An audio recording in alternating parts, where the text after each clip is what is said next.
May become the defining issue in Connecticut of 2019, transportation.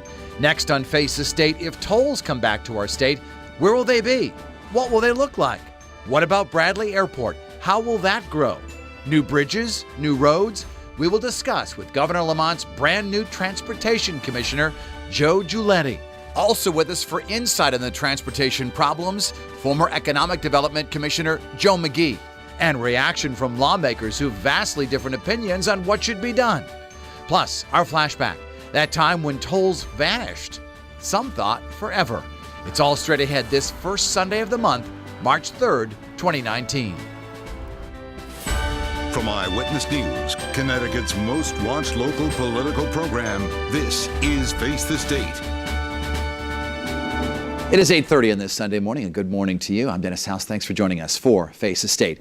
Tolls is a big issue in 2019 here in Connecticut. Transportation, of course, needs to be improved, and one of the ways to fund those improvements could be tolls. At least that's what the governor is saying. With us here to talk about that is Governor Lamont's new choice for DOT Commissioner. He is Joe Giuletti. We thank you for being here with us, Commissioner. Also with us today, Joe McGee. He is the former Commissioner of the Department of Economic Development under Governor Lowell Weicker. He is now the Vice President for the Fairfield County Business Council. Gentlemen, thank you for being with us here today. And I'll begin with you, Mr. Giuletti. As you took this over, Commissioner, what do you think of the transportation system in Connecticut compared to other states? Definitely no better, and definitely in tremendous need of repair. We've got a lot of problems here. We've got a lot of traffic problems. We've got a lot of infrastructure problems. Our bridges have a very poor rating. Okay, they've got a better rating than some other states because of incidents that have happened in the past, but I'm walking into a situation that there is a tremendous amount of need for investment in the infrastructure here. How bad is the congestion here? Extremely bad, okay? People are constantly complaining. It used to be that they were complaining, and you brought it up about the tolls in the past, where they used to bottleneck because of that. Now it's a constant bottleneck, all right? Every place that we've been, Waterbury got a little bit better, but go to Hartford, watch it 91 and 84, go down to the west end of 95. You know, the good part about it is it leads a lot of people to going on to mass transportation, which is terrific, and that's where we need to be investing as well. But the bad part is that I don't care if you're on 84, 91, 95, they're all tremendously backed up. Mr. McGee, you were Commissioner 25 years ago. Is the situation worse now than it was then? And what has created that worsening? Well, partly growth, partly there's more truck traffic, but partly just the road system can't handle the volume. And we have been talking about this. Look, the Business Council of Fairfield County 35 years ago led the fight to get rid of tolls. The Business Council of Fairfield County now supports the re-establishment of tolls. And the fundamental reason is the traffic congestion and the failure to invest in rail has really affected economic growth. Our members, the number one issue, fiscal stability of the state's number one. Number two is transportation, by far, because getting people to work is critical. We can't grow in a state that is so difficult to get to work. It took me this morning, I had a 7:30 meeting this morning. I left Fairfield 18 miles away at 6:05, and I got there at 7:35. This is just not acceptable. And so companies are not going to grow the jobs we need, the volume of jobs, in a state with such a poor infrastructure. There are some who say that tolls might slow things down a bit, and because it would also increase the cost that commuters now pay. Well, let me first, and I want to jump on what Joe said for a second. Do you realize that these highways that we're talking about, I've been out with Governor Lamont the last week, and just going to 84 and going to Hartford and going over and looking at bridges that were designed in the 50s and 60s to carry 50,000 people in the future are carrying 175 and 180,000 a day going over those bridges. So now when you say to me the tolls are going to slow it down, sure, if we were putting in conventional toll booths, it would slow it down, but we're not. We're looking at the latest in technology. We're looking at gantries. We're looking at what the industry is going to, and we're also looking at it from the standpoint that we're one of the few states that doesn't have it here in the Northeast. So we're subsidizing all the other states, but in effect, we're not collecting the revenue for what needs to be done here. If it was your decision solely, where would those how many gantries would we have, and where would they go? We're looking at right now putting them on the major infrastructures, which is 91, 95, the 84. So as we're looking across doing that, we're looking at about 53 gantries, and they would be set up in a way that they would be seamless. You wouldn't notice them. You're going to go under them, and what it will do is it'll log in how many miles you're traveling on the highway, so that way there we can assess a fair ratio for that amount of travel that you're doing on the highway. Do you think some folks will choose the Merritt Parkway and Wilbur-Cross Parkways to avoid the tolls? Merritt Parkway will have to go with, you cannot put in a congestion mitigation on 95 because they'll it have would them as force well. people to go over there, so it would have to go on the Merritt Parkway. If I didn't say the Merritt Parkway, that's my error. Let's talk about these bridges a bit, because you mentioned that they're over capacity right now. Yep. And this week, you and the governor were at the Gold Star Bridge, which Yep. was last redone 60 years ago, I believe, right? Yep. 65 years ago. Is it unsafe, and is it in danger of collapse? No, I'm not going to tell you that it's in danger of collapse. What it is that we're constantly putting bandages on that the same way we are on 84 in Hartford. I wasn't with the governor at the Gold Star Bridge, but it is the same issue at every one of the bridges right now. They're all at their lifespan. What we're doing right now is doing things to keep them going for another 15 or 20 years, but we haven't addressed the need problem. One of the big stretches of highway that's going to need to be redone very, very soon, and you can both weigh in on this, whoever would like to take the question, is the Etna Viaduct through downtown Hartford. Needs to be redone. There's talk about a tunnel. There's talk about a hybrid tunnel. Mm-hmm. Which plan do you think is the best, and when will this get done? Well, the Hartford Viaduct is not an area. I'm Fairfield County. Okay, you want to take this, Commissioner? So I would defer. I'll be happy to take it. I have looked at what the plans are. I've heard all of the discussions on it. Right now, what we have to be looking at, there's a NEPA process that you're required to go through that will turn around and say what are the best opportunities going forward and what can we do.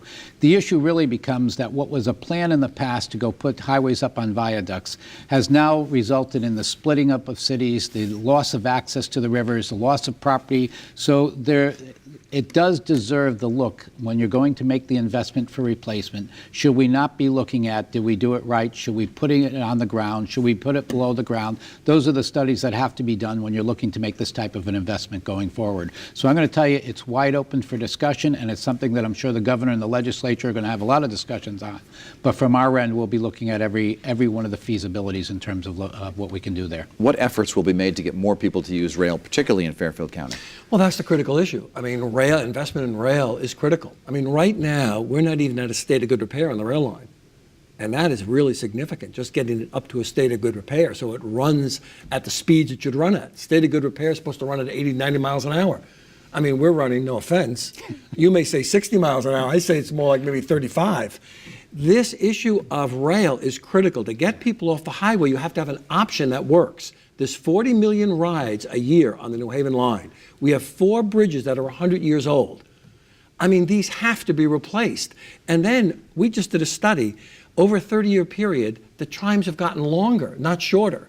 So this system, we have more trains, but they're getting slower and slower. So we're pushing an agenda of 30 minutes, 30, 30, 30. 30 from Hartford to New Haven, 30 from New Haven to Stamford, 30 minutes from Stamford to New York. Now, this is aspirational. It's a goal. How much will all that cost?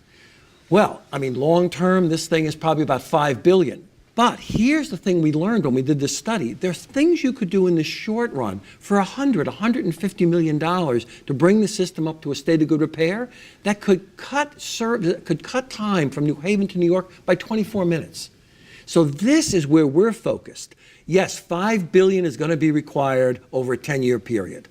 But in the interim, for relatively modest amounts of money, I think you can see dramatic improvement in the service level on the New Haven line. And that then allows you to get cars off 95. There's also talk you can get cars off I-95 if more people in southern Connecticut, particularly Fairfield County, used Bradley Airport, which many say is an underused resource.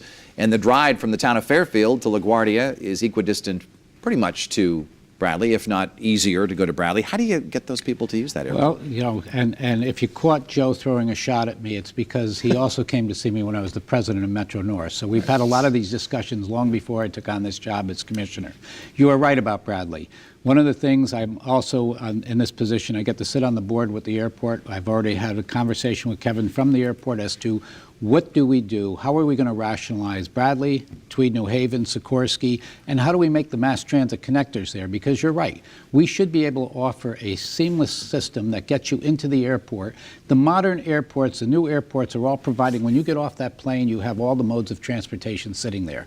There is no reason we can't be looking at that at our airports, and not only, you know, for the people down in Fairfield County, but to track the market that's up into Massachusetts as well by offering them a mass transit solution that gets them into that airport. Well, those who fly both airports on a regular basis always say Bradley's easier. Yes, than and LaGuardia, which is I fly both. one of the most delayed airports in the Sometimes it's nation. pricing, though. I mean, to be candid, though, I can sometimes get a more frequent out of LaGuardia or JFK than I can Bradley. So how do you get the And prices down to and Bradley? there's a price issue.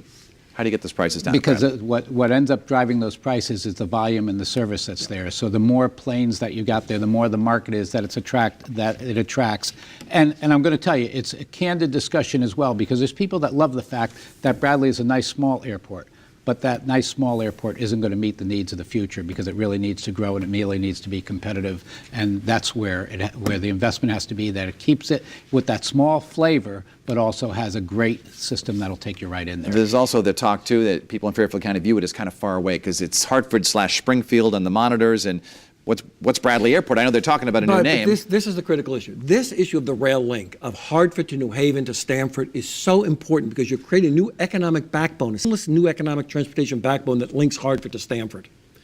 This is really important, and it's very hard for people in Hartford to understand the importance of this, that you could live in Hartford and work in New Haven or Stamford, and an easy commute. This will change the state of Connecticut. It's an economic driver, probably the single largest economic driver that Connecticut could implement. You know, this is all nice. You've talking a lot of numbers, a lot of nice ideas, but Connecticut sort of has a reputation of having two speeds, slow and stop. So 4 years, when the governor's completing his term, what actually will be done? How will Connecticut be different in terms of transportation? Because in 4 years, though the governor is setting the mode for far beyond 4 years, what he's looking for is answers to what we can do now, all right? And in terms of what we can do now, you already heard Joe talking about the fact there are things we can do to reduce times now, make it quicker and more efficient now, and that's what you're going to see is he's looking for a way of not only funding that doesn't turn around and put all the debt into the future and onto our children and grandchildren, but a way that we've come up with the funding and a path that keeps showing that we're going to reduce those times going in. And to jump on Joe's for a second, it's not so much getting into the competition of LaGuardia, but you know how long it takes to go to LaGuardia. You said you've gone to LaGuardia. We're not going to, they need the overflow coming here. So it's not like we're competing against the New York market. We're expanding our market and an opportunity for people to get there quicker. Gentlemen, we're out of time. I'll give you one last question. Commissioner, what kind of name do you favor for Bradley if they rename it?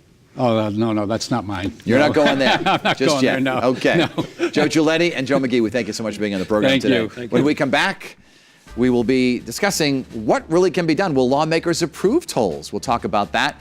And we'll also invite you to watch past editions of Face the State on our YouTube channel and on our app right now.